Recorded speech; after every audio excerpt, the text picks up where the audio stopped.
Hello, everyone. This is Russell. Ah, good morning. This is Russell Fletcher with Fletcher Finance, also known as Russell's Roundup. Yeah, we're going to be rebranding a little bit, and you're going to be seeing a new title card pretty soon that I'm working on as far as that. Make it a little bit more exciting. I am your host, Baron Russell Fletcher, also known as Uncle Buck. And we're going to talk about what's going to be happening this coming week on the market and with politics and a few other news things. Also, what's happened over the weekend. Well, what we got here, let me look at my notes. Halloween is a retailer's newest growth spot. That's right, folks. It used to be that if you wanted to get something that was spooky, you had to go to one of those pop-up Halloween stores, Spirit Halloween or Spook Halloween or whatever. But now, thanks to Skelly over at Home Depot, the 12-foot skeleton statue and other stuff that Home Depot's come out with. Now, Lowe's and let's see here, Costco are also having to come out with stuff for Halloween. So it looks like the decorating season's going to start extending all the way up into September and go from September all the way to December.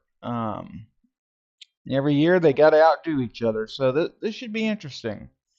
And what's really interesting about this is also the fact that Spirit Halloween is getting into Christmas decor.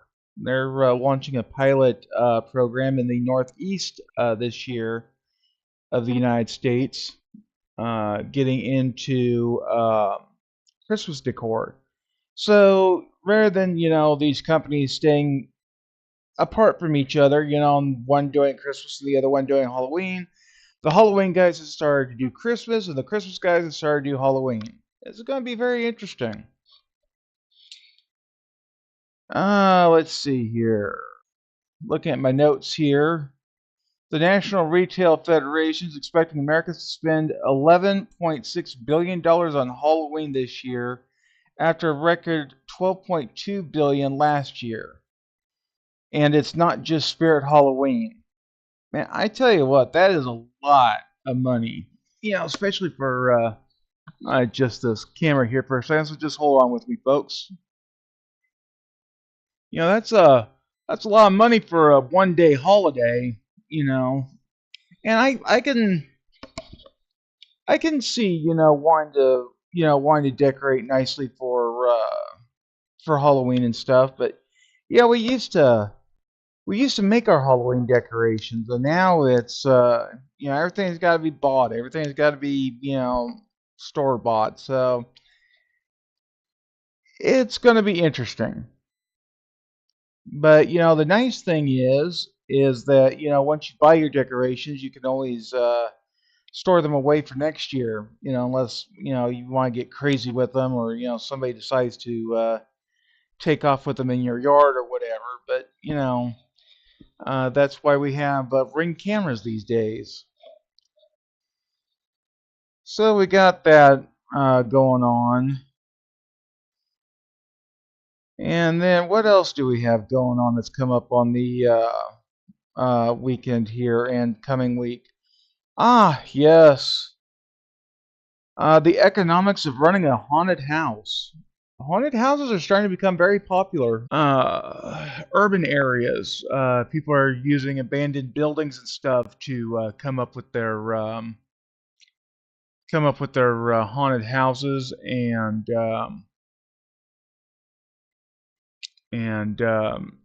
other spooky stuff. And it's becoming interesting.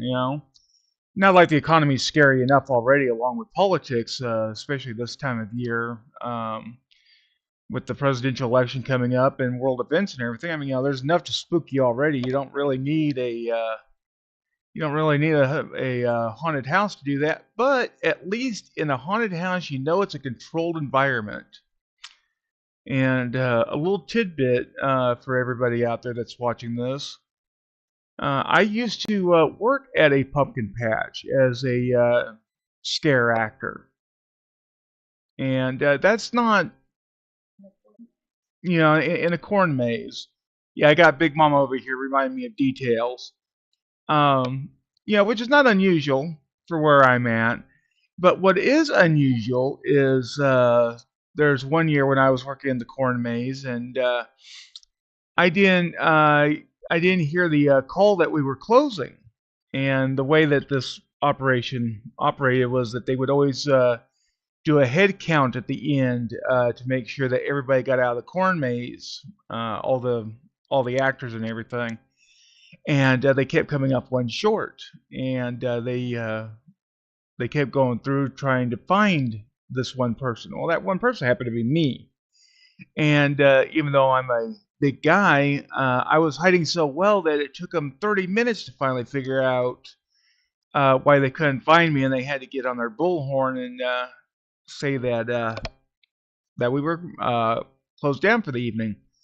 So, for those of you who have seen all those scary movies, where the creep or the ghoul or whatever's hiding in a cornfield, and you're like, oh, I could see him. Trust me, no, you can't. If I can hide in a cornfield, any ghoul can hide in a cornfield.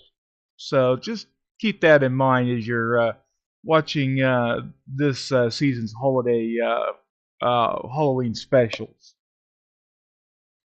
And then we got visits of ghosts and stuff, and then of course we have the ever so popular Salem, Massachusetts. For those of you who are trying to figure out why Salem, Massachusetts may be an interesting place this time of year, that is where the witch trials were held in the 1600s, and they have capitalized on this.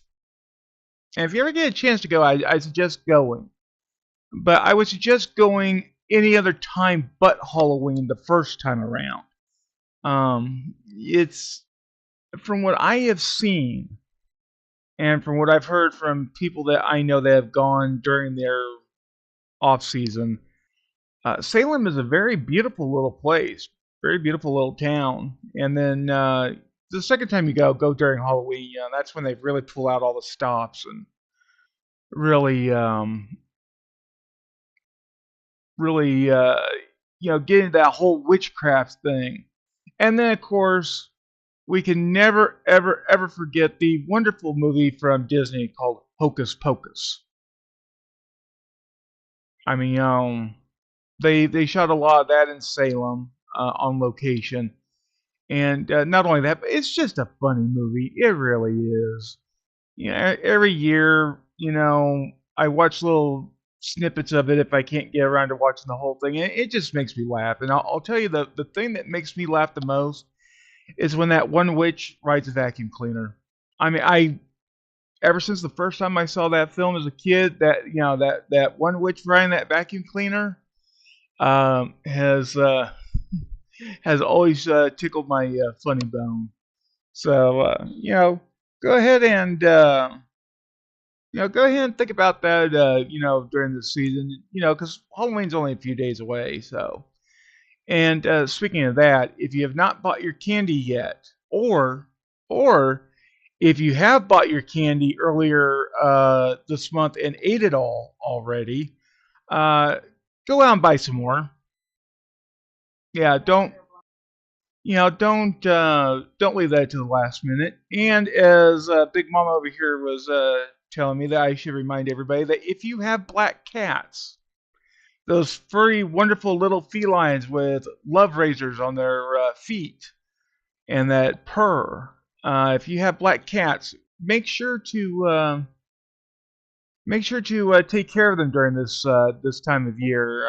There are some very sick people out there, unfortunately, who think that they need a black cat to make sacrifices or just harm them in general. And unfortunately, that's the world that we live in now. So if you have a black cat, black kitty, know any black kitties, try to make sure that they're safe. Because They didn't do anything except, hunt mice and be born black, And let's face it, black kitties are cute. Well, all kitties are cute, but black kitties are really cute. I mean, they're just cute.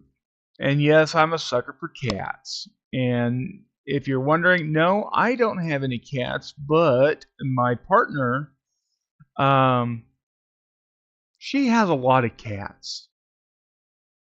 I mean, a lot of cats. I mean, enough cats for basically home defense if somebody broke in and she used a laser pointer on the guy that broke in or the person that broke in. All she'd have to do is point a laser pointer at the guy, and the cats would do the rest, and it wouldn't look nice. I'll just put it that way.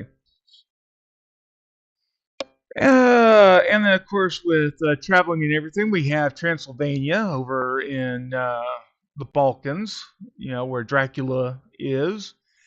There's, of course, two different types of Draculas. There's the true historical Dracula, and then there is the Hollywood Dracula. And the two are not really related. The Hollywood Dracula is a lot of fiction with just a tiny bit of fact, and the one that is in Transylvania, well, he was a very scary guy. If you don't know the history of Vlad Dracula, Google is your friend. It'll be an interesting rabbit hole to fall down. Don't get me wrong. You'll spend some time on it, but I have always found it interesting. But of course, I got a little bit of a macabre streak in me. So if you're squeamish, maybe don't or just go to Wikipedia and look at the Wikipedia page and then just stop there. But there are a lot of historians. They have composed a lot of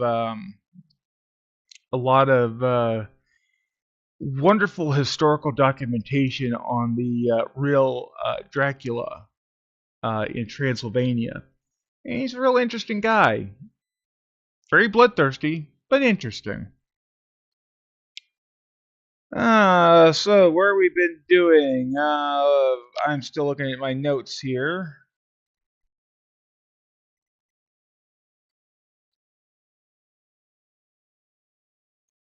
That's pretty much it. I mean, we haven't really got a whole lot going on, except for the scare season. And excuse me, my voice is starting to crack a little bit, so I'm gonna take a sip here.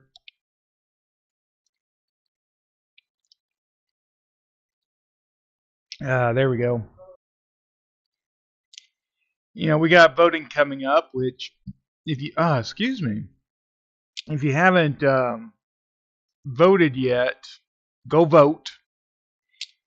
If you're not going to vote early, go vote on the day of voting. Make sure that vote by mail. If you're going to vote by mail, you better get those ballots in pretty quick. And then, of course, we got the upcoming trading week. This will be the last trading week of October, which means that we are 1 month down into the fourth quarter. 2 months to go, with Black Friday on the horizon. And let me check real quick, see what our futures are looking at here. Hopefully, they're looking good. Last couple of Mondays, they have not been looking so good, and Monday and Tuesday it's usually been red, and then Wednesday it either goes red or green, and then Thursday and Friday it's green and it pretty much picks up. But let's see what we got going on here. Oh, wow, look at this. Our futures are green across the board. Dow is up 203 points, Nasdaq's up 141.5, and S&P 500 is up 31.5. We may have a good week on the market for this last trading week of October, which might take a little bit of fright out of our wealth management, which would be good. I mean, that's always a good thing. Right, Big Mama? They could be real fun. I mean, what's more fun than making money on the stock market, during the scary season, right? I mean, when you're doing that creepy laugh on Halloween night, and people say, "Man, you're being creepy." You're like, no, no, no, I just made a few extra bucks, you know. But yeah. So there we have it. That's what we have for this weekend and this coming week. Not much else going on. Things are going to get real interesting once November comes around. And remember that November is when we fall back on the clocks. I believe that happens November 3rd. I'll have to look that up again. But yeah, the fall back is coming up here pretty soon, which means that we will be gaining an extra hour of sleep, and our bodies will be feeling a bit jet lagged. For those of you who are watching or will be watching sometime in the future of this video, who are in areas that don't do daylight savings time, I personally envy you. I really do. Daylight savings time, when we spring forward, it makes me feel like junk. When we fall back, it makes me feel like junk. I'm just not into the whole let's mess with the clock thing. Nature has its own rhythms, and us humans tend to mess with them. But what are you gonna do about it? Except that try to pass laws and then have Congress ignore them, which is what's been happening so far. And if you are in Arizona specifically, and cross into the Navajo Nation on a regular basis, I feel really sorry for you because Arizona does not do daylight savings time, but the Navajo Nation does. So people that do business in that area during daylight savings time, I envy you guys, or I don't envy you guys, I should say, because I could not imagine traveling often over two time zones in the same state. It just, I mean, I get confused sometimes between the time zone between New York and California. And that's only 3 hours. Sometimes I gotta count it on my fingers, and yeah, it's funny, but that's for a discussion for another time. I will leave you with this since we're talking about time. Let me put my phone down here. The New York Stock Exchange has announced that they're going to try to extend trading hours. That's right, they're wanting to do it for 22 hours a day. They're already making plans, and they're already filing paperwork with the Securities and Exchange Commission. So it looks like some of the trading desks are going to have to be beefed up. And for those of us that don't work on a 24-hour cycle, I do tend to like to sleep every once in a great while. Probably going to have to start redoing some of the operating procedures that we use for trading. Using limit orders and buy orders and stuff. That way, if certain price targets are hit when we happen to be sleeping, um, our brokerages will go ahead and take care of that for us. If you're one of those people that can work on 2 hours of sleep and you can stay up for 22 hours, well, more power to you. But I'm going to tell you right now, that's probably not the healthiest thing, especially if you're using coffee to do that. But there is a limit to how much coffee you can have. Not only because of how many times you visit the bathroom, but because of the caffeine content.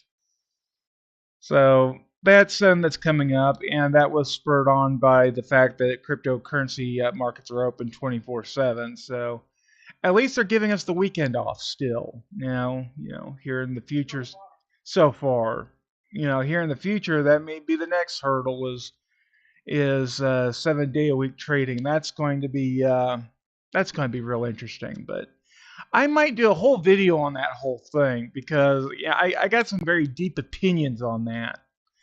I know you're looking at me, you're going, you have opinions? Yeah, I have a lot of opinions. I have a lot of opinions. Right, Big Mama? Yeah, she hears a lot of them too, and most of the time, she just tells me to shut up. That's why I talk to you guys. And I'm hoping eventually, there'll be more than 2 or 3 people that look at my videos, which, if you're seeing this video 5 years in the future, because the algorithm, the almighty YouTube algorithm, finally picked me up. Hello. Hello from the past. This time was interesting. Year 2024 in October was interesting with the elections and the what's going on in the Middle East and everything. So, if you're seeing this in 3 to 5 years and wondering how things were, they were interesting. And I'll just leave it at that. I don't want to go into a deep rabbit hole on that right now. With all that being said, I am Russell Fletcher. I am a Baron of Sealand, and I'm also a certified professional coach. And I'm starting to become a YouTuber, obviously, because I'm talking to you guys. If you want to know what I like to do, you can always check me out on my website, aarongold.net. That's AARONGOLD.net. The link will be down in the description. And if you have any questions or anything, put them in the comments section. No matter when you're watching this video, put them in the comments section. I'll try to get back to you. Just you never know what what's going to come through the comments section from different people around the world at different times. So with that being said, and me trying not to hiccup too much here, I will see you later. Have a great day. Have a great week. And if you have a birthday today or anytime this week, happy birthday to you. And just to remind you that somebody out there loves you and cares for you. Talk to you later.